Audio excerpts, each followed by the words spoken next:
O mostrador numérico do UniQView é chamado Numeric Display. Esse é um objeto que ele tem a função de exibir em tempo real na tela o valor de um VP. Então aqui nas propriedades se define qual vai ser o VP a que ele vai ser relacionado. Aqui se define qual vai ser a fonte de exibição dos valores, né? E aqui essa propriedade é relacionada somente à fonte padrão, né? Que você pode mudar o tamanho da fonte, né? As fontes personalizadas já tem lá o tamanho delas definido. Font color você pode definir aqui diferentes cores, né, para sua fonte aí. Aqui você define o alinhamento, se vai ser centralizado à esquerda ou à direita. Essa propriedade permite adicionar uma unidade no valor. Tá? Então, por exemplo, estou trabalhando com temperatura. Né? É possível adicionar aqui a unidade graus Celsius, né, por exemplo. É você quem define, né? Você digita aqui a propriedade e funciona de forma que após o valor, né, por exemplo, se tiver escrito 10 no VP80, né, que é o desse Numeric Display. Então, na tela seria exibido 10, que é o valor do VP, e à direita do valor 10, né, seria exibido aqui a unidade, graus Celsius. Né? Então, você já pode trabalhar aí com o Numeric Display exibindo automaticamente para você a unidade após o valor numérico aí. Aqui você define o tipo de valor, né, 2 bytes, 4 bytes e assim por diante. E as propriedades integer digits e decimal digits são utilizadas para exibir um valor decimal na tela. Então, como que funciona? Essa propriedade define a quantidade de casas inteiras, né, casas antes da vírgula, e decimal digits define a quantidade de casas depois da vírgula, né, do valor. O nosso display ele trabalha com ponto fixo e não ponto flutuante. Né? Então, como que funciona para exibir números decimais na tela do display? No VP do display, você escreve somente números inteiros mesmo. Então, por exemplo, eu quero exibir 10,5 na tela do display. No VP do display, você vai ter que escrever o valor 105. Né? E aí, é o display quem vai posicionar a vírgula no valor de acordo com essas propriedades. Então, 10,5 né, é um valor que tem 2 casas inteiras e uma casa decimal. Então, escrevendo 105 no VP, né, o próprio Numeric Display já vai, de acordo com essas propriedades, posicionar a vírgula e exibir 10,5 na tela. Então, é assim que você trabalha, né, para exibir números decimais no nosso display. E a propriedade initial value define um valor, né, para ser inicializado aí no VP quando o display for ligado. Então, esses foram os detalhes do Numeric Display. Vou mostrar aqui para vocês um exemplo na tela. Aqui existe um Numeric Display, né? Então eu vou mudar o valor do VP ali. E o Numeric Display já exibe ali, dinamicamente, né, o valor do VP na tela. O próximo Display Variable é o Text Display. Né? Então esse é o mostrador de texto do UniQView. E ele funciona de forma bem parecida com o Numeric Display. Né? Então você define um VP, né? E aí você escreve o texto nos VPs e ele exibe em tempo real na tela do display. Cada VP tem 2 bytes. Então, em cada VP cabem 2 caracteres de texto. Né? Então, aqui, por exemplo, está no VP 35. Quando você for escrever os seus textos, né, você escreve partindo do VP 35. Então, os 2 primeiros caracteres ficam no VP 35, os 2 próximos caracteres no VP 36, né, e assim por diante. Aqui você define a fonte, né, de exibição dos textos. Essas propriedades são o tamanho da fonte, né, relacionado somente à fonte padrão também. Aqui, font color, você define a cor. E o text length, ele é dado em número de caracteres, conforme é descrito aqui. E é muito importante definir essa propriedade corretamente, porque ela define a quantidade de VPs que o seu text display irá ocupar. Então, por exemplo, se eu vou trabalhar com no máximo 50 caracteres, né? Então, eu defino aqui text length de 50, né, que vai ser a quantidade máxima de caracteres. E a quantidade de VPs que o meu text display iria ocupar seria, então, 25 VPs, né? Porque em cada VP cabem 2 caracteres. Então, do VP 35 até o 60, né, seriam ocupados por esse text display. E é muito importante, né, saber a quantidade de VPs que seu text display vai ocupar para você não colocar nenhum outro objeto endereçado, né, nessa faixa de VPs aí. E as demais propriedades aqui são bem autoexplicativas, né? Fixar o espaçamento, definir o espaçamento entre caracteres, espaçamento entre linhas, né? Pode definir um valor para ser inicializado também no VP. Então é bem tranquilo, né? Um mostrador de texto, você escreve o seu texto nos VPs e ele exibe, né, em tempo real para você na tela do display. Vou mostrar um exemplo para vocês aqui, nessa demonstração. Então eu vou escrever um texto aqui por meio de um text input, né? Escrever oi ali, por exemplo, ele mostra em tempo real ali na tela do display por meio do text display. O próximo objeto aqui da barra é o RTC display. Esse é um objeto responsável por exibir a data e hora do relógio interno do display, né, que é o RTC.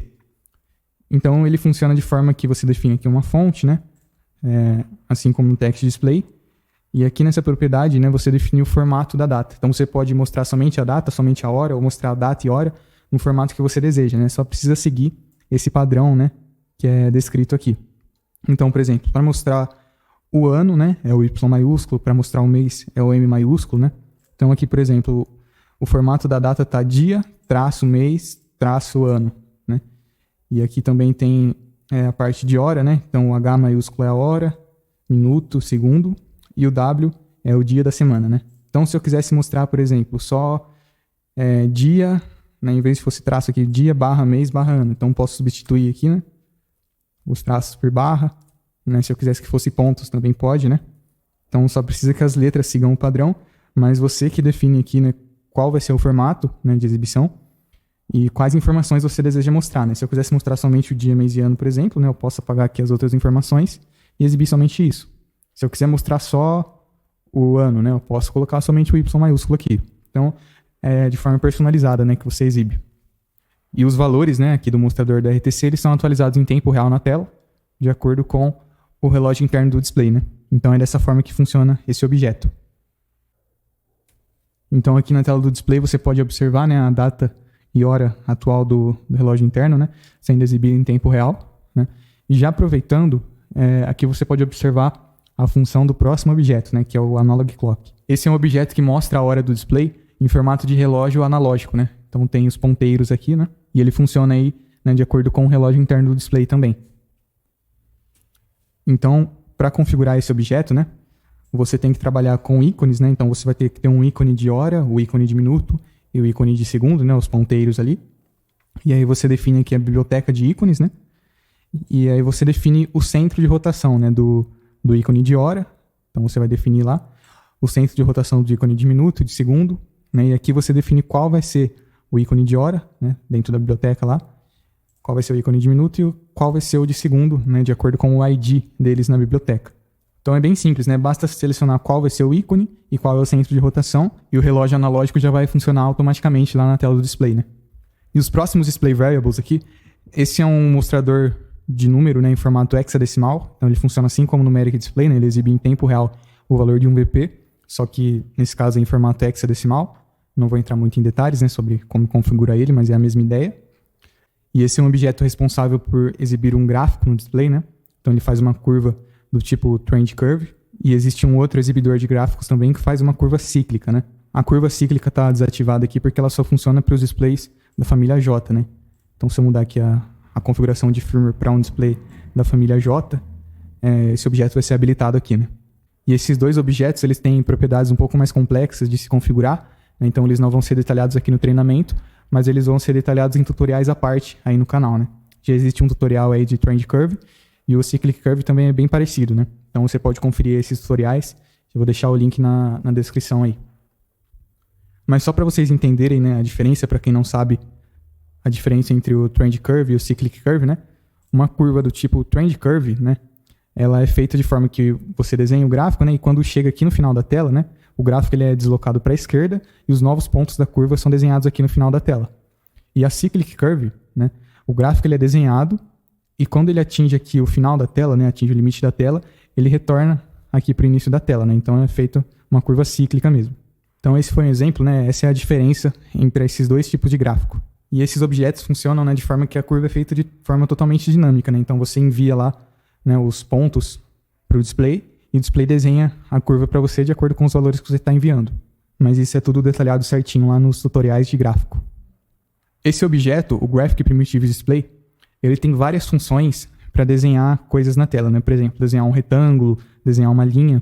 Ele tem várias funções e ele também é mais complexo de se utilizar. Então, também temos um tutorial à parte que detalha esse objeto aí no canal. O Table Display é um objeto, né, que é um mostrador de tabela, só que ele é um pouco mais complexo de se trabalhar também, né? E nós só indicamos o uso desse objeto em casos bem específicos mesmo. Normalmente fica mais fácil trabalhar com vários text display, né, para formar a tabela, ao invés de utilizar esse objeto. É somente em casos bem específicos mesmo que nós recomendamos esse objeto. Mas para quem tiver curiosidade, nós já temos um tutorial, né, dando um exemplo de utilização aí do Table Display, e eu vou deixar o link desse vídeo aí na descrição. E o último objeto é o QR Code Display. Esse é um objeto que tem a função de formar automaticamente um QR Code na tela, né, de acordo com os valores do VP. Então ele funciona assim como o text display, né? Você escreve o texto nos VPs e ele forma automaticamente para você o QR Code na tela. Uma dica, né? Se você for trabalhar com texto fixo, você pode trabalhar com a propriedade initial value. Por exemplo, eu quero formar um QR Code para o nosso site, né? Que é o www.victorvision.com.br. Né? Então eu defini aqui esse valor inicial, né? Esse texto vai ser inicializado nos VPs, começando, né, ele vai ser escrito a partir do VP 35, e assim que eu ligo o display já vai ser formado ali o QR Code para o nosso site. Então a forma que ele funciona é bem parecida com o text display, né? Você escreve o texto nos VPs, e nas propriedades você configura somente aqui o VP, pode mudar o tamanho dos pixels, né? Bem simples também, e você pode definir um valor inicial. Então aqui na demonstração temos um exemplo de aplicação desse objeto, né? E o QR Code está sendo formado automaticamente na tela pelo display, né? Então é bem bacana esse objeto. E esses foram os detalhes dos objetos de cor azul, os Display Variables do software UniQView AD.